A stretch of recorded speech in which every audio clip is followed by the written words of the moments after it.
What's up, guys? It's me Boxing, and today I'm going to be predicting the outcome of Murodjon Akhmadaliev versus Ryosuke Iwasa, which will be a 12-rounder for the unified WBA and IBF Super-Bantamweight World Championship. And this fight is going to be Saturday, April 3rd from the Humo Arena in Tashkent, Uzbekistan. And this fight is going to be broadcasted on DAZN. And again, the fighter is Murodjon Akhmadaliev, fighting out of Uzbekistan, holds a record of 8-0 with 6 wins coming by way of knockout. He's currently ranked number 9 by BoxRec and is the current WBA and IBF Super-Bantamweight World Champion. His one very, very big win comes against Daniel Roman, where he did win via split decision in January of 2020. And that was, I believe, on the Android vs. Keeler main card, and it was the co-main event, I believe so. And he looked very, very good there. And remember, he was only 7-0 going into that one, and he took on one of the top guys in the division and still came out on top in a very, very close and competitive fight. And actually won a spot in the fight of the month for January of 2020 on my monthly award series. And he looked very, very good, as I said before, very powerful, very speedy, and very skillful. And he's definitely one of those Uzbek fighters that have so much amateur background and already are super experienced going into the pros, similar to Israel Madrimov, Jalilov, who's also on this card, many other Uzbek and Central Asian fighters, just like Akhmadaliev. But that one Daniel Roman win is definitely his best win by far. His other victories come against lower tier opponents on DAZN, and he did win multiple times, defending his WBA international title in the process. But to get into his opponent, Ryosuke Iwasa, fighting out of Japan, holds a record of 27 wins, 3 defeats with 17 wins coming by way of knockout. He's currently ranked number 3 by BoxRec and is the former IBF Super-Bantamweight World Champion, as well as the Interim IBF Super-Bantamweight World Champion. And he's actually the current Interim IBF Super-Bantamweight World Champion, and he's had that IBF title multiple times in his career, whether it be the Interim, the World title, either way. But he's still a very, very game opponent, and many people are sleeping on him, but they got to remember, he's ranked number 3 by BoxRec.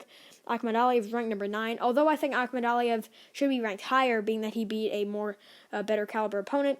Maybe it's just because Akhmadaliev really hasn't beat anyone else besides Roman, while Iwasa is an established former champion, top contender, and current interim title holder. But Iwasa is coming off a very, very good win against Marlon Tapales in December of 2019, where he did knock him out in the 11th round for the interim IBF Super-Bantamweight World title. And that fight was on the Jamal Charlo versus Dennis Hogan main card, and it was the opener on Showtime. And I remember watching that fight live, and he looked tremendous. He dropped Tapales in the 11th round with a beautiful left hand, sent him down. There was a huge goose egg left under Tapales' eye that was left from a headbutt early on, but he still capitalized and dominated almost every round and got that 11th round stoppage. But his 3 losses come to TJ Doheny for the IBF Super-Bantamweight World title. He also has a TKO loss to Lee Haskins for the interim IBF Bantamweight World title, and a TKO loss to Shinsuke Yamanaka, and that was in the 10th round. But he hasn't lost by stoppage since that Lee Haskins fight, which was in 2015, and that Yamanaka fight was in, I believe, 2013. But he has beaten Yinkori Ugoni for the IBF Super-Bantamweight World title by TKO, and he defended that title against Ernesto Salong before losing it, as I said before, to TJ Doheny. But he's still a very, very game, very, very good opponent for Akhmadaliev. As remember, it's Akhmadaliev's 8th professional fight going into his 9th. And this is just such a big fight for him, because, he's only 8-0, and he's fighting guys who are the top 3 in the division, unlike many other guys. And you could possibly make a case for him being pound for pound, because he's fighting 2 top 5 guys, top 10 guys in his division at only 8-0, similar to what Vasily Lomachenko was doing at a young professional age in his career. But this fight's going to be very, very close, very, very competitive, and very, very good. And it's being slept on because there's many other fights that are going on now. But you got to remember, these are 2 top 5 tier opponents fighting in the Super Bantamweight division for the unified world titles. And it's being very slept on since it's in Uzbekistan, and since it's only at 122 pounds. But it's still going to be one of the best fights of this weekend and of the month of April, just getting started. But I'm actually debating on who's going to win this fight, because it's a very, very competitive and very, very good fight. I think that Akhmadaliev will pressure Iwasa into the ropes, although Iwasa is a pressure fighter of his own like. Iwasa might get clipped on the chin, he might get dropped actually, but Akhmadaliev is just the way bigger fighter when it comes to girth, I guess you could say, because he's just the more wider and more powerful guy.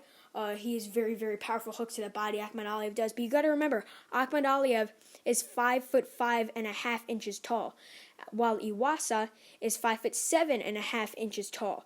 So there's a height discrepancy there and a reach discrepancy. But I think Akhmadaliev will capitalize and go on the inside and break Iwasa down as the fight goes on.